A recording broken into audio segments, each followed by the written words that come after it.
الحمد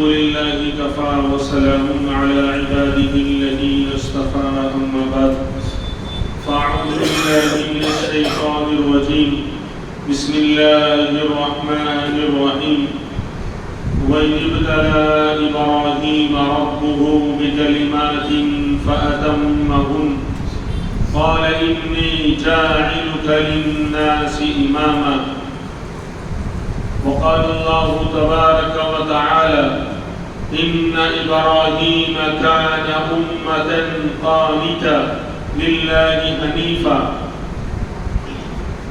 صدق الله العظيم اللهم صل على سيدنا محمد وعلى آل سيدنا محمد وبارك وسلم اللهم صل على سيدنا محمد وعلى آل سيدنا محمد وبارك وسلم اللهم صل على سيدنا محمد وعلى آل سيدنا محمد وبارك وسلم ذی القعدہ کا مہینہ چل رہا ہے اور یہ حج کے ایام ہے۔ اللہ تبارک و تعالیٰ کے فضل و کرم سے پوری دنیا سے لاکھوں اللہ کے بندے کلمہ پڑھنے والے مسلمان اپنے اپنے وطن سے لاکھوں کی تعداد میں ایک دھن اور ایک لگن سوار کر کے اللہ کے گھر پر حاضر ہو رہے ہیں اور حج کی سعادت حاصل کرنے جا رہے ہیں۔ اللہ تبارک و تعالیٰ ان تمام کے سفر کو آسان فرمائے، قبول فرمائے اور عافیت کے ساتھ حج مقبول کی تمام کو توفیق عطا فرمائے، اور اللہ تبارک و تعالیٰ ہم تمام کو بھی ہر سال اور ہمیشہ حرمین شریفین کی زیارت کی توفیق عطا فرمائے۔ یہ تمام ایکٹیویٹیز، تمام اعمال حج ہیں، پھر قربانی کا مسئلہ آئے گا اور نماز تو ہم پڑھتے ہی ہیں، تو یہ سارے اعمال یہ جو اسلام کی بنیاد ہے، اسلام کی فاؤنڈیشن ہے، وہ ملت ابراہیمی پر رکھی گئی۔ یعنی ابراہیم علیہ السلام کی امت میں اور ان کے دین میں جو موٹی موٹی باتیں تھیں، حج وہاں بھی تھا، قربانی بھی تھی، نماز بھی تھی، تو اللہ تبارک و تعالیٰ نے وہ تمام ارکان اس امت کے اندر بھی اور دین اسلام کے اندر بھی باقی رکھے ہیں۔ تو ابراہیم علیہ السلام کی ذات اور آپ کی شخصیت تمام انبیاء کے اندر ایسی شخصیت ہے کہ ہر قوم آپ کو مانتے ہیں۔ دنیا میں بسنے والی جو لوگ کسی بھی دین دھرم کا یعنی دعویٰ کرتے ہیں اور ایک جو ہے نام والی قومیں جو دنیا میں پیدا ہوئی، سب آپ کو مانتے ہیں۔ یہودی بھی آپ کو مانتے ہیں، عیسائی بھی آپ کو مانتے ہیں، مشرک اور کافر بھی آپ کو مانتے ہیں، اور ہمارے ملک کے جو برہمن ہیں، یہ ابراہیم سے ہی برہمہ کا لفظ نکلا ہے۔ اور یہ عجیب بات ہے کہ ابراہیم علیہ السلام کا جو وطن ہے، عراق کا شہر بابل، اس شہر کے رہنے والے تھے آپ، وہاں آپ کی پیدائش ہوئی، تو یہ برہمن قوم بھی وہیں سے آئی ہے۔ تو ہر کوئی آپ کو مانتا ہے، سب آپ، یعنی یہ ایک ایسی متفق علیہ شخصیت ہے کہ ہر کوئی آپ کو مانتا ہے۔ یہ اور بات ہے کہ آپ کے طریقے پر نہیں چل رہے ہیں لوگ، لیکن ہر کوئی ابراہیم علیہ السلام کا نام عزت کے ساتھ لیتے ہیں۔ یہودی، عیسائی اور مشرکین اور مسلمان تو لے گئے ہی، کیونکہ آپ تو ہمارے نبی کے آبا و اجداد میں ہیں۔ سیدنا اسماعیل علیہ السلام جو آپ کے بیٹے ہیں، ان کی نسل میں امام الانبیاء کو پیدا کیا گیا۔ سارے انبیاء بنی اسرائیل میں آئے اور بنی اسماعیل میں ایک آیا، لاکھوں پر بھاری آیا. یعنی ہمارے نبی اسماعیل علیہ السلام کی اولاد میں ہیں اور اسماعیل علیہ السلام سیدنا ابراہیم علیہ السلام کے بیٹے ہیں. تو بہرحال اسی لیے قرآن نے کہا ان ابراہیم کان امہ، کہ ابراہیم علیہ السلام اکیلے انسان نہیں تھے بلکہ ایک امت تھے. یعنی ایسی قربانیاں، ایسے مجاہدے اور اللہ کے دین کے لیے سب کچھ لگایا، سب کچھ کھپایا. تو ایسا لگتا ہے کہ وہ اکیلے نہیں تھے بلکہ ایک بہت بڑی امت ان کے ساتھ تھی. یعنی کہتے ہیں کہ حضرت تو اپنے اندر ایک انجمن ہے. جب آدمی کے اندر بہت ساری صفات ہوتی ہیں، بہت ساری خوبیاں ہوتی ہیں، تو کہتے ہیں وہ اکیلے نہیں ہے بلکہ ایک انجمن ہے. یعنی ان کے اندر گویا کہ 50 انسان اور 1000 انسان بستے ہیں، کیونکہ ایک انسان جب ہزاروں کے برابر کام کر رہا ہے تو کہتے ہیں کہ یہ تو بہت ساری صفات کے حامل ہیں. تو ابراہیم علیہ السلام کا معاملہ ایسا ہی تھا کہ ہر طرح کی حضرت نے قربانی دی. تو یہ سلسلہ جو شروع ہوا ہے حضرت کے پیدائش سے شروع ہوگا اور یہ سلسلہ چلتا رہے گا اور آئندہ بھی اسی پر بات ہوتی رہے گی. پھر قربانی کا مسئلہ بھی آ رہا ہے. بہرحال تو ابراہیم علیہ السلام پیدائش سے ہی حالات کے اندر ہیں. اللہ کی طرف سے جو آزمائشیں آئیں، امتحانات آئے، اسی لیے فرماتے ہیں وَإِذِ ابْتَلَىٰ إِبْرَاهِيمَ رَبُّهُ بِكَلِمَاتٍ فَأَتَمَّهُنَّ، کہ اللہ تبارک و تعالیٰ نے، آپ کے رب نے ابراہیم علیہ السلام کو آزمایا، ان کا امتحان لیا.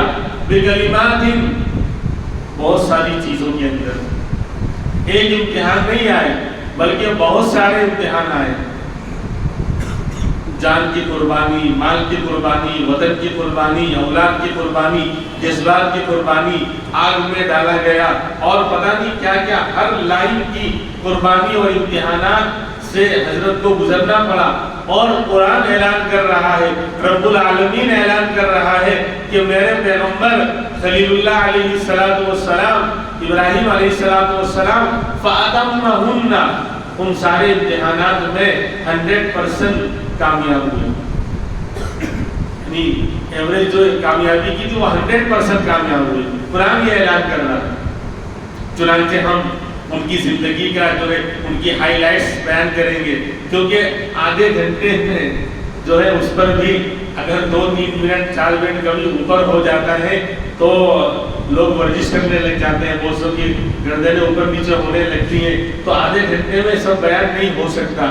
It is very very impossible, ناممکن ہے. اس لیے ہائی لائٹ سے ہم گزریں گے. یعنی اگر جمعہ میں، یعنی عجیب ہے امت کا حال. جو امت جو ہے پھر مجھے یعنی بولنا پڑتا ہے چائے کی دکانوں پر اور ہوٹلوں پر اور موبائل پر گھنٹوں بلا وجہ کی اور غلط میسیجز اور شارٹ ویڈیوز الٹی سیدھی چیزوں میں گھنٹوں گزارتے ہیں. لیکن اگر کبھی دین کے تقاضے کے لیے بولنے والا بھی محتاج ہے لیکن اسے اتنی ضرورت نہیں ہے جتنے لوگوں کو ضرورت ہے. میں بھی محتاج ہوں دین کا، لیکن ہم یہ چاہتے ہیں کہ باتیں لوگوں کے سامنے آئے. ہمارے پاس صرف یہی پلیٹ فارم رہ گیا ہے جمعہ کے ممبر کا کہ اس دین کی باتیں سیکھ لیں، ورنہ امت کے پاس ٹائم کیا ہے. کبھی بیان میں پہنچ بھی گئے تو ریکارڈنگ کرنے میں لگے رہتے ہیں. وہاں بھی شیطان سننے نہیں دیتا. لائیو بیان ہو رہا ہے تو وہاں پر بھی ریکارڈ کریں گے یا واٹس ایپ پہ لگے ہوئے ہیں یا موبائل نکال کر چیٹنگ کر رہے ہیں. یعنی مجلسوں میں بھی یہ حال ہے اب تو. خیر، تو ابراہیم علیہ السلام جب پیدا ہوئے تو عجیب و غریب حال ہے اللہ کا. اللہ کی قدرت عجیب و غریب ہے کہ باپ جو تھا آزر، اس کا نام ہے قرآن میں وَإِذْ قَالَ إِبْرَاهِيمُ لِأَبِيهِ آزَرَ أَتَتَّخِذُ أَصْنَامًا آلِهَةً، کہ جب آپ پیدا ہوئے تو جس گھر میں آپ کھولی ہے وہ گھر، وہ پورا گاؤں، پوری بستی بتوں کی پوجا کرنے والی ہے، شرک کرنے والے لوگ. باپ خود سگا باپ وہ بت پرست بھی ہے اور بت گر بھی ہے. بت گر بھی ہے. اب اردو بول دوں گا تھوڑا ٹف تو مسئلہ ہو جاتا ہے. یہ حال ہے. اردو سیکھ لے کم سے کم. اردو کو ختم کر رہے ہیں ہم لوگ. اردو اسکولیں ہم لوگ مسلمان لوگ ختم کر رہے ہیں، غیر نہیں ختم کر رہے ہیں. میں بالکل صاف بول رہا ہوں. میں اور آپ اپنے کلچر کو، اپنے تہذیب کو آج مٹا رہے ہیں. غیروں سے کیا گیلا. غیروں سے کیا شکایت کروں میں، ہم لوگ ختم کر رہے ہیں۔ بہرحال تو بتگر بھی تھے، بت بناتے تھے، یعنی بتوں کو بنا بنا کر، مورتیاں بنا بنا کر بیچتے بھی تھے اور بتوں کی پوجا بھی کرتے تھے اس گھرانے میں، یعنی گویا کانٹوں میں پھول کھل رہا ہے۔ کفرستان کے اندر شرک اور کفر کے درمیان اللہ کا پیغمبر اپنی آنکھ کھول رہے ہیں، زندگی کے آنکھوں میں سرما لگایا تو کہاں، یعنی بت گھر کے اندر، اور جہاں بت خانہ تھا اور جہاں شرک والے کام ہوتے تھے۔ اور اللہ تبارک و تعالیٰ نے سارے انبیاء کو معصوم بنایا ہے، پیدائشی طور پر نبی بننے سے پہلے بچپن کے اندر بھی، لڑکپن کے اندر بھی اور جوانی کے اندر بھی، یعنی نبی بننے سے پہلے بھی وہ سارے گناہوں سے پاک اور معصوم رہتے ہیں۔ اللہ ان کو معصوم رکھتا ہے، اللہ ان کی حفاظت کرتا ہے۔ تو جب تھوڑا شعور بیدار ہوا، تھوڑی سمجھداری آئی، تو ہم دیکھ رہے ہیں کہ سارا گھرانہ کیا، پوری بستی، سارے لوگ بتوں کی پوجا کر رہے ہیں، اور باپ بت بنا بنا کر بیچ رہا، اس کا کاروبار بھی یہی ہے۔ یہ اللہ کی شان ہے کہ اللہ کبھی جو ہے کیا، تخرج الحی من المیت و تخرج المیت من الحی۔ ایک تفسیر تو یہی ہے کہ اللہ زندے سے مردے کو نکالتا ہے، یعنی مرغی سے انڈے کو نکالتا ہے، وہ تو اس کی مشہور تفسیر ہے۔ اور کبھی اللہ مردے سے زندے کو نکالتا ہے، انڈے سے مرغی کو نکالتا ہے۔ لیکن ایک تفسیر یہ بھی ہے کہ اللہ کبھی مردے سے زندے کو نکالتا ہے۔ کافر مردہ ہے، زندگی ہے لیکن اللہ کو نہیں پہچان رہا، اللہ کو نہیں جان رہا، اللہ کو نہیں مان رہا، تو اس کی زندگی بیکار ہے، گویا وہ زندہ ہو کر بھی مردہ ہے۔ تو اللہ مردوں سے زندے کو نکال رہے ہیں، یعنی کافر کے گھر میں ایمان والے کو پیدا کر رہے ہیں۔ باپ آزر کافر ہے، ارے کافر تو مردہ ہے، ارے ایمان والا بھی مردہ ہے۔ اگر وہ اللہ کو یاد نہیں کر رہا، اللہ کا ذکر نہیں کر رہا، اللہ کو یاد نہیں کر رہا، تو امام الانبیاء نے فرمایا، دنیا کی سب سے سچی ذات نے فرمایا، مثل الذی یذکر والذی لا یذکر کمثل الحی والمیت۔ جو اللہ کا ذکر کرتا ہے اور جو اللہ کا ذکر نہیں کرتا، ان دونوں مسلمانوں کی مثال زندہ اور مردے کی طرح ہے۔ ذکر کرنے والا زندہ ہے اور ذکر نہ کرنے والا مردہ ہے۔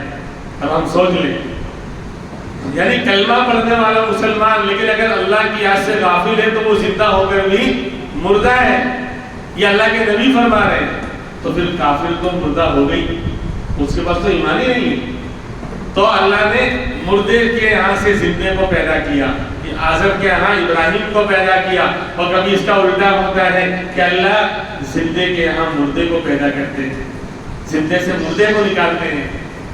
اللہ کے پیغمبر نوح علیہ السلام نبی ہیں، زندہ ہیں، ان سے اللہ نے بیٹا کنعان، اس کا نام تھا، اس کو کافر بنایا، کفر کی حالت پر وہ مرا۔ تو بہرحال ابراہیم علیہ السلام اس گھرانے میں پیدا ہوئے، جب تھوڑا شعور ہوا، تھوڑی سمجھداری آئی، تو آپ اپنے باپ کو سمجھا رہے ہیں۔ اذ قال لأبيه يا أبت لم تعبد ما لا يسمع ولا يبصر ولا يغني عنك شيئا۔ یہ میرے ابا، آپ تو سمجھدار ہیں، آپ ایسی چیز کی عبادت کر رہے ہیں جو نہ سنتے ہیں، نہ دیکھتے ہیں، نہ بولتے ہیں، اور نہ آپ کو کوئی نفع پہنچا سکتے ہیں، آپ کے کوئی کام نہیں آ سکتے، نہ سنتے ہیں، نہ دیکھتے ہیں، نہ بولتے ہیں۔ یا ابتی انی اخاف ان یمسک عذاب من الرحمن، کہ اے میرے ابا اگر آپ نے اس کفر کو نہیں چھوڑا، بتوں کی پوجا کرنا نہیں چھوڑا، تو مجھے ڈر ہے کہ اللہ کی طرف سے آپ کے اوپر عذاب آئے گا، اللہ کی پکڑ آئے گی، اللہ ناراض ہے۔ تو آپ بجائے ماننے کے بیٹا جو ہے بہت اچھی بات کر رہا تھا اور سمجھداری والی بات کر رہا تھا، لیکن اللہ کی طرف سے جب مار لگ جاتی ہے، فٹکار لگ جاتی ہے، تو حق نظر نہیں آتا۔ قرآن ایسے کافروں کے بارے میں اور ایسے گمراہ لوگوں کے بارے میں کہہ رہا ہے، لَهُمْ قُلُوبٌ لَا يَفْقَهُونَ بِهَا، ان کے دل تو ہے لیکن سمجھتے نہیں۔ وَلَهُمْ أَعْيُنٌ لَا يُبْصِرُونَ بِهَا، ان کی آنکھیں تو ہے لیکن دیکھتے نہیں۔ وَلَهُمْ آذَانٌ لَا يَسْمَعُونَ بِهَا، ان کے کان تو ہے لیکن سنتے نہیں۔ دل ہے سمجھتے نہیں، اور کان ہے سنتے نہیں اس سے، یعنی حق بات نہیں سنتے، اور آنکھیں ہیں اس سے حق کو دیکھتے نہیں۔ اولئک کالانعام، قرآن کہہ رہا ہے یہ تو جانوروں کی طرح ہے، بل ہم اضل، بلکہ اس سے زیادہ گمراہ ہیں۔ تو بہرحال جب ابراہیم علیہ السلام نے اپنے والد کو سمجھایا کہ یہ بتوں کی پوجا کرنا غلط ہے، یہ تو پتھر کے بنے ہوئے ہیں، نہ نفع کے مالک نہ نقصان کے مالک، نہ سنتے ہیں نہ بولتے ہیں نہ دیکھتے ہیں، یہ تمہیں کیا فائدہ پہنچائیں گے، لہذا یہ خدا نہیں ہو سکتے۔ باپ غصے ہو گیا کہ لئن لم تنتہی لأرجمنک واہجرنی ملیہ، قال راغب انت عن آلہتی یا ابراہیم، کہ ابراہیم کیا تم مجھ کو میرے خداؤں سے دور کرنا چاہتے ہو؟ اگر تم اپنی حرکت سے باز نہیں آئے تو میں تمہیں پتھر مار مار کے ختم کر دوں گا، لہذا نکل جاؤ یہاں سے۔ دھمکی دے دی کہ تم مجھے میرے خداؤں سے جدا نہیں کر سکتے، اور اگر تم اپنی حرکتوں سے باز نہیں آؤ گے تو پھر میں تمہیں مار مار کے ختم کر دوں گا، یا تو یہاں سے چلے جاؤ۔ ابراہیم علیہ السلام نے پھر بھی کہا کہ میں تمہارے لیے اپنے رب سے دعا کروں گا کہ اللہ تمہیں ہدایت دے، تمہیں بات سمجھ میں نہیں آ رہی لیکن تم غلطی پر ہو، گمراہی پر ہو۔ پھر قوم کا حال یہ تھا کہ وہ بتوں کی بھی پوجا کرتی تھی، اور ستاروں اور چاند اور سورج کی بھی عبادت کرتی تھی۔ آج بھی لوگوں کا حال یہی ہے، جہاں دیکھا چمتکار وہاں کیا نمسکار، جس سے کچھ نفع نظر آیا اسی کو خدا مان لیا۔ جب ایک اللہ کا در چھوٹ گیا، اللہ کے سامنے بندہ جھکنے والا نہیں بنے گا تو در در کی ٹھوکریں کھائے گا۔ اس انسان کو اللہ نے اشرف المخلوق بنایا ہے، یہ پیشانی بہت اعلیٰ بنائی تھی، لیکن جب اللہ کا تعارف نہیں ہوا، اللہ کو نہیں پہچان رہا ہے اور اس پیشانی کو اللہ کے سامنے نہیں جھکا رہا ہے تو پھر در در ذلیل ہونا پڑے گا۔ ہاں، یہ لوگ جہاں سے نفع ہوتا نظر آئے گا اسی کو خدا مان لیا۔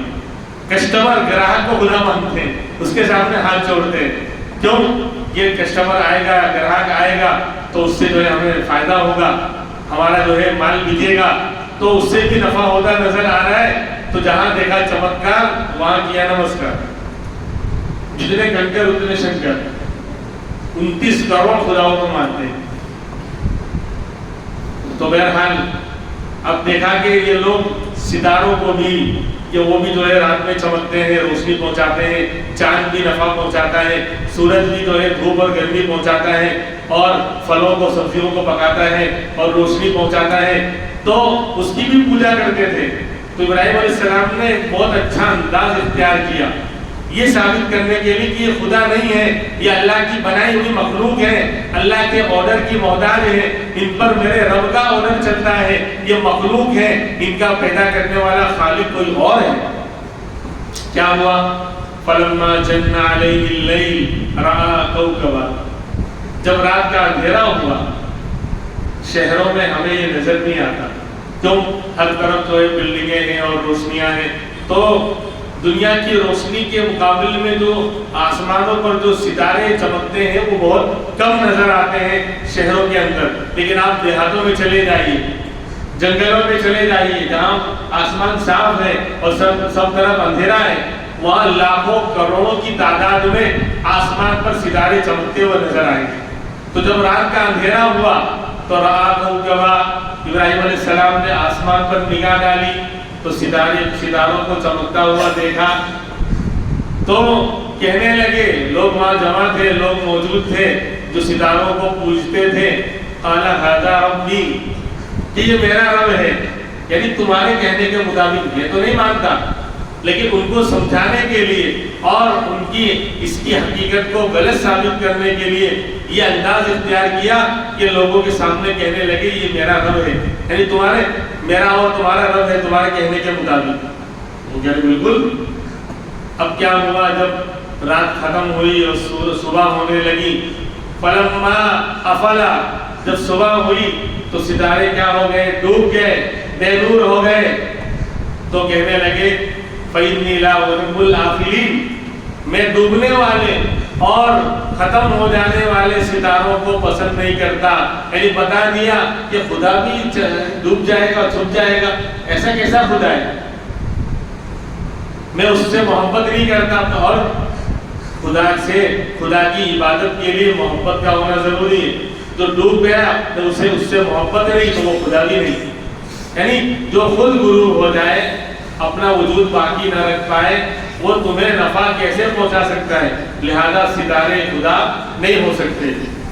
پھر اگلی رات کو چاند کو دیکھا کہ وہ اور زیادہ روشنی والا ہے. فلما رأى القمر بازغا قال هذا ربي. جب چاند کو نکلا ہوا دیکھا تو کہنے لگی یہ میرا رب ہے. یعنی تم کہتے ہو نا, تمہارے کہنے کے مطابق میرا اور تمہارا رب یہ چاند ہے.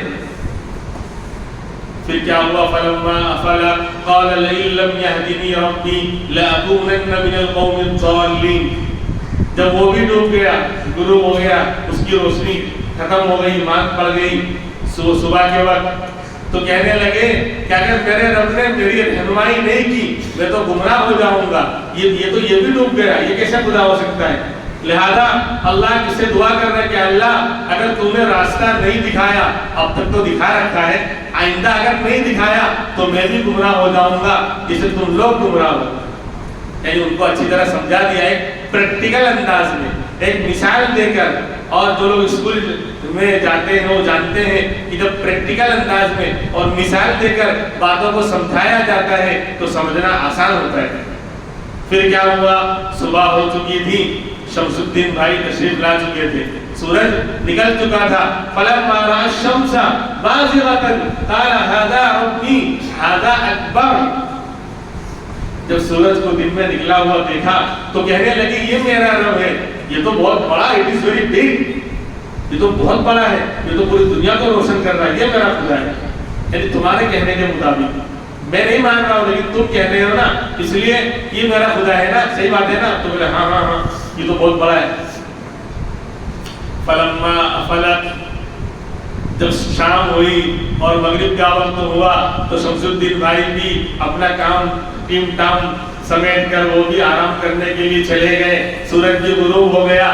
فلما افلت قال یا قوم انی بریء مما تشرکون. تو صاف صاف کہہ دیا اے میری قوم تم شرک کر رہے ہو, تم یہ خدا نہیں ہے بلکہ میرا رب ایک ہے, تم اس کے ساتھ ان کو شریک کر رہے ہو. اور کان کھول کر سن لو, انی بریء, میں تمہارے شرک کرنے والے خداؤں سے بری ہوں, میرا ان سے کوئی لینا دینا نہیں ہے. میں نے خالی تمہیں سمجھانے کے لیے یہ جو انداز اختیار کیا تھا, ایک پریکٹیکل, ایک مثال اور اداہرن, ایگزامپل کے طور پر, ایگزامپل نہیں بولا, ایگزامپل کے طور پر یہ بات تمہارے سامنے آ جائے, اس لیے میں نے یہ انداز اختیار کیا. اب وہ جو لوگ واقعی سمجھدار تھے اور عقل لے کر آئے تھے, عقل چھلنی میں چھن نہیں گئی تھی جب لائن لگایا تھا عقل لینے کے لیے, وہ اللہ نے بھیجا تھا لیکن انہوں نے اس کو بنا دیا بھیجا تھا. اللہ نے تو بھیجے میں بھیجا تھا لیکن انہوں نے اس کو استعمال برابر نہیں کیا تو گمراہ ہو گئے. لیکن جو لوگ تھوڑے بہت سمجھدار تھے ان کی سمجھ میں بات آ گئی کہ واقعی ابراہیم علیہ السلام جو کہہ رہے وہ بات سچی ہے, یہ تو سب ڈوب گئے, غائب ہو گئے, چھومنتر ہو گئے, یہ خدا کیسے ہو سکتے ہیں؟ لیکن کوئی جواب تو نہیں بن پڑا. پھر کیا ہوا؟ اللہ کے پیغمبر جو ہے اب جوان ہو رہے ہیں, جوانی کا عالم ہے. اب ایک واقعہ پیش آیا, قوم کے میلے کا دن آ گیا. جیسے آپ نے دیکھا ہوگا کہ گیروں کے یہاں میلہ لگتا ہے, ہر جگہ علاقے میں الگ الگ مہینوں میں میلہ لگتا ہے. ہم دیوبند میں تھے تو وہاں پر بھی دیوبند کے آس پاس میلے لگتے تھے گیروں کے, اسی مئی کے مہینے میں, گرمی کے موسم میں. تو یہ لوگ کیا اس کو مذہبی تہوار مانتے ہیں اور اس کے اندر پوری قوم میلے میں جاتی ہے. جو میلے میں جائے گا وہ میلہ ہو جائے گا. خیر, تو میلے کا وقت ان کا آ گیا. ساری قوم جو بتوں کی پوجا کرنے والی, شرک کرنے والی, سب اپنے میلے میں گھومنے کے لیے جا رہے ہیں, پکنک منانے جا رہے ہیں, تہوار منانے. تو ابراہیم علیہ السلام سے کہا کہ تم بھی چلو. کہا انی سقیم, میں بیمار ہوں, میری طبیعت اچھی نہیں ہے, تم جاؤ. پوری قوم چلی گئی, پوری بستی چلی گئی. اب اب ابراہیم علیہ السلام کو موقع ہاتھ آ گیا کہ بہت اچھا گولڈن چانس ہے. کیا؟ جو بت خانہ تھا جہاں پر سارے بت رکھے ہوئے تھے, ساری مورتیاں رکھی ہوئی تھی, کلہاڑا اٹھایا اور اندر چلے گئے, سب کا پوسٹ مارٹم کرنا شروع کر دیا, کیونکہ پوسٹ مارٹم مردوں کا ہوتا ہے, سب مردے ہی ہیں, جان تو ہے ہی نہیں. دھڑا دھڑ سب کا جو ہے کیا توڑنا پھوڑنا شروع کر دیا, سب کو توڑ پھوڑ کے گرا دیا. جو بڑا گرو گھنٹال تھا, سب سے بڑا بت تھا, اس کو باقی رکھا. افسانہ نہیں سنا رہا ہوں, قرآن کے اندر ہے, آیتیں پڑھنے جاؤں گا تو پھر ابھی 5 منٹ 10 منٹ بچے ہیں, دیکھ لو. تو قرآن کی آیتیں ہیں, 17ویں پارے میں سب موجود ہے. اٹھایا کلہاڑا اور دھڑا دھڑ سب کو توڑ ڈالا, اور بڑے والے کو چھوڑ دیا, اور پھاوڑا کلہاڑا جو بھی تھا اس کے جو گردن پہ لٹکا دیا, اور چپ چاپ باہر آ گئے. اب یہ سب پوری قوم آئی جو ہے میلے سے, تو بولے چلو اب اپنے خداؤں کو سلام کریں گے اور ان سے جو ہے کیا لیں گے, آشیرواد لیں گے. تو جب وہاں آئے تو وہاں آشیرواد آتا بھی نہیں ہے, بلکہ سب نیچے گرے پڑے ہوئے ہیں, کچھ بھی نہیں ہے. اب ایک دم بالکل غصے سے لال پیلے, یعنی اگر عقل جب انسان کفر و شرک کرتا ہے نا تو اللہ عقل بھی چھین لیتے ہیں, صلاحیت بھی چھین لیتے ہیں. کیوں؟ تو نے اس پیشانی کو جو آلہ تھی, یہ دماغ تیرا آلہ تھا, یہ سر آلہ تھا, تجھے میرے سامنے جھکانا چاہیے تھا. تو نے جب غیروں کے سامنے جھکایا تو جب تیری مت ماری جائے گی, تیری عقل کام ہی نہیں کرے گی. اگر اسی وقت سمجھ جاتے کہ بھئی جو خدا اپنے آپ کو بچا سکتے, سیلف ڈیفینس نہیں کر سکتے, اپنا بچاؤ نہیں کر سکتے, وہ خدا کیسے ہو سکتے ہیں؟ وہ دوسروں کو کیا خاک نفع پہنچائیں گے؟ یعنی مسلمانوں کتنا بڑا پراؤڈ ہوتا ہے کہ ہم توحید والے ہیں, اس ایک اللہ کے ماننے والے ہیں. کبھی اس پر بھی خوش ہونا چاہیے. 56 کروڑ کی چوتھائی ملے گی تبھی خوش ہوتے ہیں لوگ. جب تک یہ نہیں آتا, مال نہیں آتا اور چیزیں نہیں ملتی, تب تک خوشی چہرے پر وہ جھلکتی ہی نہیں ہے. لیکن کبھی یہ خوشی نہیں ہوئی کہ اللہ نے یعنی ایمان دے دیا, کلمہ دے دیا اور اپنے سامنے جھکنے والا بنایا. کتنا بڑا کرم ہے اس کا. ورنہ پتہ نہیں کہاں بھٹک رہے ہوتے میرے بھائی, کہاں در کی ٹھوکریں کھا رہے ہوتے, کس کے سامنے یعنی اپنے آپ کو جھکا رہے ہوتے اور ذلیل کر رہے ہوتے. اللہ نے سب سے بچا لیا, سب سے ہٹا لیا اور پیشانی کو اپنے سامنے جھکنے والا بنایا, اس رب کے سامنے. تو بہرحال جب دیکھا کہ سب ٹوٹے پھوٹے پڑے ہوئے ہیں تو آپ کہنے لگے کس نے کیا ہے ایسا؟ تو آپ لوگ جانتے تھے. تو سمعنا فتن یذکر له ابراہیم, کہ ہم نے ایک نوجوان کو سنا تھا کہ وہ برائیاں بہت بیان کرتا ہے بتوں کی, اس کا نام ابراہیم ہے, اسی نے کیا ہوگا. اب پوری قوم, پوری بستی, سب نے حضرت کو بلایا, ابھی جوانی کے عالم میں ہے, اور سب نے آپ کو بلا کر, سارے لوگ موجود ہیں, ان کے مذہبی پیشوا اور بڑے بڑے علماء تو کیا ہوں گے, بڑے بڑے جاہل, اور کہنے لگے انت فعلت ھذا بآلہتنا یا ابراہیم, کیا تم نے ہمارے بتوں کی گد تم نے بنائی ہے, ان کی جو گد بنی ہے توڑا پھوڑا ہے کہ تم نے کیا ہے؟ یعنی اب بھی عقل نہیں مارے کہ خدا کو یعنی ہمارے خداؤں کے ساتھ یہ معاملہ تم نے کیا ہے. تو ابراہیم علیہ السلام نے صاف جواب دینے کے بجائے گول مول بات کی. یہاں پر بھی موقع ہاتھ آ گیا توحید سمجھانے کا اور اللہ کے خدا ہونے کی سچائی کو بتانے کا, اور غیر اللہ کے خدا نہ ہونے کو غلط ثابت کرنے کا, خدا ہونے کو کہ تمہارا خدا غلط ہے, ہمارا رب اللہ ہے, وہ ایک خدا ہے. موقع ہاتھ آ گیا. جب پوچھا کہ تم نے کیا ہے تو کہا قال بل فعلہ کبیرہم ھذا فاسألوہ ان کانوا ینطقون, کہا کہ نہیں اس بڑے گلو گھنٹال نے کیا ہے. دیکھو ابھی آنکھ پھاڑ کے دیکھ رہا ہے, ارے بڑے بدھ کو چھوڑ دیا تھا نا اور فاوڑا اسی کے اوپر لٹکایا تھا, تو کہا یہ بڑے نے کیا ہے, پوچھ لو اس کو. ان کانوا, اگر آپ کو سمجھ میں نہیں آ رہا ہے تو اس سے پوچھ لو, ابھی بولے ہیں. ان کانوا ینطقون, اگر یہ بولنا جانتے ہیں تو ان سے معلوم کرو اسی نے کیا ہے. گول مول بات کی, یہ جھوٹ نہیں ہے, یہ جھوٹ نہیں ہے. 3 مقام ایسے ہیں ابراہیم علیہ السلام نے ظاہر میں ایسا لگ رہا ہے کہ جھوٹ ہے لیکن جھوٹ نہیں ہے. نبی جھوٹ نہیں بول سکتے. جب کہا تھا کہ چلو میلے میں تو کہا میں بیمار ہوں, تو بیمار کا مطلب یہ تھوڑی ہوتا ہے کہ بخار چڑھا ہو یا دست آ رہے ہو. ہمارے یہاں تو یہ زیادہ ہوتا ہے نا آج کل, لوگ اور لمٹ کھا لیتے ہیں, پھر لائن چالو, نہ گرمی دیکھتے ہیں نہ سردی دیکھتے ہیں, بس ڈاؤن لوڈ کرتے جاؤ. 8 GB کی میموری تھی, 16 GB ڈاؤن لوڈ کر لیا, میموری ہیک تو ہونے والی ہے. تو خالی بیمار ہونے کا مطلب یہ نہیں ہے کہ خالی بخار چڑھا ہو یا دست آ رہے ہو, مطلب میرا دل تم سے بیزار ہے. تو دل کی تکلیف بھی تو بیماری ہے, یعنی جو تم کفر شرک کر رہے ہو اس سے میں بیزار ہوں. میں بالکل ظاہر سی بات ہے کہ ایک بندہ جو ہے نیک آدمی ہے اور وہ ہر گناہوں سے بچنے والا ہے. اب کچھ لوگ جو ہے آوارہ قسم کے لوگ گھومنے جا رہے ہوں اور اس کو بلائیں گے تو کہے گا بھائی تم سے بیزار ہوں, نہیں میری طبیعت ماننے لگے گی, میری طبیعت خراب ہو جائے گی, دل دکھے گا میرا کہ تم گناہ کرو گے, نمازیں چھوڑو گے, الٹی سیدھی حرکتیں کرو گے. تو یہی کہا تھا کہ میں بیمار ہوں, مطلب کہ میں بیزار ہوں تمہاری حرکتوں سے. تو یہ جھوٹ نہیں. ایسے یہاں پر بھی کہہ رہے ہیں کیا کہ بڑے نے کیا ہے, یعنی یہ بڑا ہی سبب بنا ہے.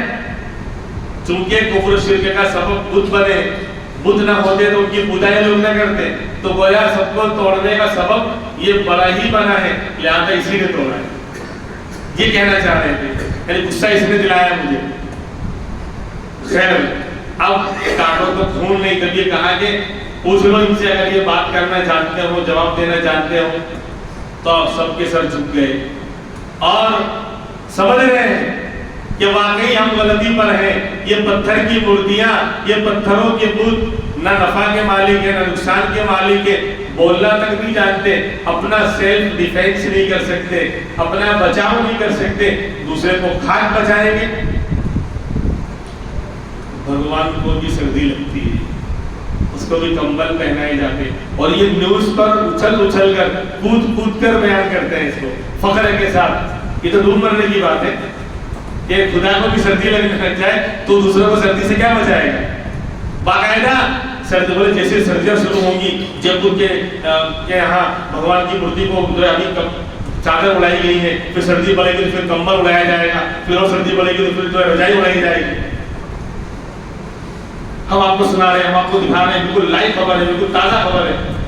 اتنی سی خبر کو جو ہے 2 گھنٹے تک بولا تو 2 گھنٹے کی بن گئی. اللہ جو ہے ایسے فتنوں سے اللہ محفوظ کرے. پورے ملک کا نقصان ہو رہا ہے, پورے ملک کا ستیہ ناش کر دیا ہے. ہم ملک کے وفادار ہیں, مسلمانوں نے کبھی بھی اس ملک سے غداری نہیں کی ہے. ہمیشہ اس ملک کے لیے, اس کی تعمیر و ترقی میں سب سے زیادہ مسلمان آگے رہے. ہمیشہ اس ملک کی حفاظت, اس کے بچاؤ میں مسلمانوں کا خون پسینہ اور جان مال سب کچھ لگائے. لیکن آج ان لوگوں نے ستیہ ناش کر رکھا ہے, پورے ملک کو برباد کر کے رکھا ہوا ہے. یا ہم ان نفرت پرست طاقتوں کے دشمن ہیں, ہم انسانوں کے دشمن نہیں ہیں. جو لوگ انسانوں کے دشمن ہیں ان کے ہم دشمن ہیں, جو آج ملکوں کو تباہ کر رہے ہیں. 2 منٹ کا کی نیوز کو جو ہے 2 گھنٹے تک غلط طریقے سے موڑ توڑ کر, اور پوری دنیا دیکھ رہی ہے. یعنی ایسے الو بیوقوف لوگ ہیں, یعنی اکثریت بیوقوف ہے, کیا کہیں, کچھ سمجھ میں نہیں آتا. دیکھ رہے ہیں کہ معلوم ہے کہ اتنی سی نیوز بار بار اسی کو دکھائیں گے تو 2 گھنٹے کی ہوگی. اللہ سمجھنے کی توفیق دے, دعا کرنے کی ضرورت ہے. ابھی تو بڑا ایک اسٹیٹ جو ہے وہ جو ہے فتنوں کے اندر آ چکا ہے, فتنوں کے اندر کشتی آ چکی ہے. اس بڑے اسٹیٹ کے رزلٹ آؤٹ ہونے والے ہیں. اور یعنی فتنہ کہہ رہا ہوں, سمجھدار لوگ جانتے ہیں اچھی طرح, جو لوگ نیوز سنتے رہتے ہیں, حالات سے واقف ہیں, انہیں پتہ ہے کہ کس طرح کا کھیل کھیلا جاتا ہے. اللہ جو ہے اللہ کی رسی ہے, جب تک ہم اللہ سے معافی نہیں مانگیں گے, اللہ کی طرف متوجہ نہیں ہوں گے, تب تک اللہ کی مددیں نہیں آئیں گی. ورنہ میرے رب کی طاقت کے مقابلے میں کچھ بھی نہیں ہے, لیکن ہم اللہ سے مدد مانگنے کو تیار نہیں, اللہ کے سامنے جھکنے کو تیار نہیں. بہرحال تو اللہ کے پیغمبر ابراہیم علیہ السلام نے جب جواب دیا تو وہ سارے سر جھکا کر بیٹھ گئے. اب دھمکی دینے لگے. اللہ کے پیغمبر نے کہا کہ افتعبدون من دون اللہ بما لا ينفعکم ولا یضرکم, کیا تم اللہ کے علاوہ ایسی چیزوں کی پوجا کرتے ہو جو تم کو نہ نفع پہنچاتے ہیں نہ نقصان پہنچاتے ہیں. اف لکم ولما تعبدون من دون اللہ, تمہارے لیے افسوس ہے, اف ہے, تم پر بھی افسوس ہے اور تمہارے ان خداؤں پر, ان بتوں پر بھی افسوس ہے. کیا ہوتا ہے کہ دلائل کی دنیا میں, یہ بات یاد رکھیں, دلائل کی دنیا میں اہل حق سے کوئی ٹکرا نہیں سکتا ہے. باطل جو غلط ہے اور اہل حق کے مقابل میں آئے گا, جب بھی آئے گا دلائل کی دنیا میں چکنا چور ہو جائے گا, کبھی وہ حق سے مقابلہ نہیں کر پائے گا. اور باطل جو آتا ہے نا وہ دنیا کی طاقت لے کر آتا ہے, ورنہ حق کے سامنے ٹک ہی نہیں سکتا. دلیل کی بنیاد پر, لوجک کی بنیاد پر کوئی حق کے سامنے ٹک نہیں سکتا. یہ آپ جو ڈیبیٹس وغیرہ دیکھتے ہیں نا, وہ جو کرائے کے ٹٹو ہوتے ہیں ان کو باقاعدہ بلایا جاتا ہے, اور جو آڈینس جو پبلک بیٹھتی ہے وہ بھی کرائے کی ہوتی ہے, اس میں بھی سب پالتو کتے ہوتے ہیں, اور جن کو بلایا جاتا ہے ہمارے نمائندے بن کر, عالم بن کر آتے ہیں, ان کو کوئی سمجھتا ہی نہیں ہے, اور پورے ملک کے چینل پر بیٹھ کر اسلام کی نمائندگی کرنے بیٹھتے ہیں, خود کا ٹھکانہ نہیں ہے. یعنی علماء ان کو جانتے نہیں, وہ عالم بن کر آئے, وہ باقاعدہ کرائے کے ٹٹو ہوتے ہیں, اور پھر جو ہے جواب ہوتا ہی نہیں ہے. اسی طرح کے لوگ کو خرید کر لاتے ہیں. بہرحال تو حق سے کوئی ٹکر نہیں لے سکتا. باطل جب آتا ہے اور حق سے ٹکراتا ہے تو مال دنیا کا سہارا لے کر مقابلے میں آتا ہے. دلیل کی بنیاد پر کوئی نہیں جیت سکتا. کیا مال لے کر آئیں گے, کرسی اور حکومت کے سہارے سے وہ حق سے ٹکراتے ہیں. یہ ہر زمانے میں ہوتا رہا ہے. تو بہرحال اللہ کے پیغمبر کو پھر دھمکی دی جانے لگی. یہیں سے انشاءاللہ آئندہ ہفتے ہم بات شروع کریں گے.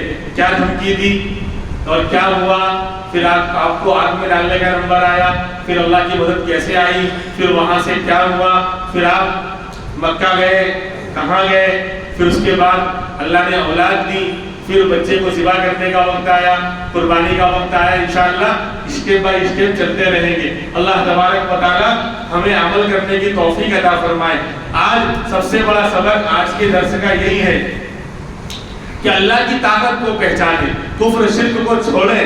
آج مسلمان بھی غیروں کی طرح اس کا عقیدہ خراب ہو گیا ہے. اس طرح غیر جتنے کنکر اتنے شنکر, اور جہاں دیکھا چمتکار وہاں کیا نمسکار والا معاملہ کر رہے ہیں. بہت سے مسلمان بھی اس کا شکار ہیں. ان کے دلوں میں بھی اللہ کی طاقت کا وہ یقین نہیں رہا جو مال اور چیزوں پر یقین آ گیا ہے, جو دنیا والوں کی دھمکیوں پر یقین آ گیا ہے. کہ کوئی کچھ بولتا ہے مسلمان گھبرا جاتا ہے, کوئی کچھ کہتا ہے مسلمان جو گھبرانے لگتا ہے. ایک اللہ کو ماننے والا وہ دنیا سے ڈر جائے, گھبرا جائے, یہ نہیں ہو سکتا. وجہ اس کی یہ ہے کہ ہم اللہ کی طاقت کو نہ بولتے ہیں, نہ سنتے ہیں, اور نہ پڑھتے ہیں, نہ دیکھتے ہیں, اور نہ سننے کے لیے اور بولنے کے لیے تیار ہیں. صبح ہوتی ہے, شام ہوتی ہے, زندگی یوٹیوب, فیس بک, واٹس ایپ کی جھوٹی دنیا کے جھمیلوں میں الجھ کر تمام ہوتی ہے. صبح ہوتی ہے, شام ہوتی ہے, زندگی اسی جھوٹی دنیا کی بھول بھلیا میں ہی رہ کر زندگی تمام ہوتی ہے, اور حقیقت کچھ اور ہوتی ہے جہاں تک ہماری ذہن کی رسائی نہیں ہوتی. حقیقت کچھ اور ہوتی ہے جہاں تک ہمارے ذہنوں کی رسائی نہیں ہوتی ہے. اور یہ تو ان کی پہلے سے پلاننگ ہوتی ہے کہ جھوٹی دنیا میں ان کو الجھاؤ, ڈرپوک بناؤ, بزدل بناؤ, اسی میں الجھے رہیں. تو جو کرنا ہے وہ نہ کر سکے, اور جو نہیں کرنا ہے اسی میں الجھے رہیں. اللہ تبارک و تعالی ہمیں اس سے نکلنے کی توفیق دے. میں بھی نیوز سنتا ہوں, دیکھتا ہوں, بس خالی جانکاری کے لیے, لیکن اس کا ہوا سر پر نہیں سوار کرتا ہوں. اس سے بہتر میں اللہ کا ڈر اور اللہ کی طاقت کا ہوا سوار کر لوں تو جنت مجھے یوں مل جائے گی. میں اللہ سے ڈروں گا, میں اللہ کی طاقت کو پڑھوں گا, میں اللہ کی طاقت کو بولوں گا. میں غیروں کی طاقت کو کیوں, ہاں جانکاری کے لیے سنوں گا, دیکھوں گا اور پڑھوں گا, لیکن اس کا ہوا اپنے اوپر سوار نہیں کروں گا. میرا رب سب سے بڑا ہے, میرے رب کی طاقت سب سے بڑی ہے. مسلمانوں آ جاؤ, اللہ کی طرف آ جاؤ. دنیا والوں کی جھوٹی طاقتوں کے ڈر کے اندر اپنی زندگی مت برباد کرو. اس جھوٹی خبروں, آپ جانتے نہیں یوٹیوب پہ لکھا کچھ ہوتا ہے اور کھودا باہر نکلا چوہا. ہیڈنگ کس طرح کی ہوتی ہے اور جھوٹی خبریں ہوتی ہیں آپ کو معلوم نہیں ہے. میں مثال دوں گا تو سمجھو گے. یعنی ہو کیا رہا ہے, ایک ہی جھوٹی خبروں کو 10 جگہ 10 گروپ میں 10 واٹس ایپ پہ وہی سن رہا ہے، وہی دیکھ رہا ہے، وہی سینڈ کر رہا ہے، وہی بول رہا ہے، چائے کی دکانوں پر بھی وہی. تو اللہ کی بڑائی کب بیان کرو گے؟ جب صبح سے شام تک دنیا غیر اللہ کی طاقت، غیر اللہ کا ڈر ہوتے ہوتے دل ہے پتھر تو نہیں ہے نا. پتھر پر بھی پانی گرتا ہے تو راستہ بنا لیتا ہے میرے بھائی. پتھر سخت ہوتا ہے لیکن پانی کا قطرہ گرتا رہے کنٹینیوس تو اپنا راستہ بنا لیتا ہے، سوراخ کر لیتا ہے. دل ہے یہ بھی تو گوشت کا ہی بنا ہوا ہے، کوئی پتھر تو نہیں ہے. جب اس پر دنیا کی جھوٹی خبریں، غیر اللہ کی طاقت اور غیر اللہ کی بڑائی اور ان کے جھمیلوں کو سنتے رہیں گے تو اللہ کی طاقت کب آئے گی؟ کب سنیں گے؟ کب بولیں گے؟ کب ایمان کا پاور آئے گا؟ پھر کہتے ہیں اللہ کی مدد کیسے نہیں آ رہی، اللہ کہاں چلا گیا؟ اللہ تو وہی ہے، تو اسے نہیں دیکھ پا رہا ہے، وہ تو تیرے دل کے اندر ہے. دھڑکن جو بولتی ہے نا، دھڑکن دل کی، رب رب رب رب دھڑکنوں میں ہے، وہ ہمارے دھڑکنوں میں بستا ہے. اس کے جانے کا شارٹ کٹ رستہ ہے، لیکن ہمیں نہیں معلوم کہاں اس کا رستہ ہے. اللہ ہمیں اللہ کو پہچاننے کی توفیق عطا فرمائے. وآخر دعوانا ان الحمدللہ رب العالمین.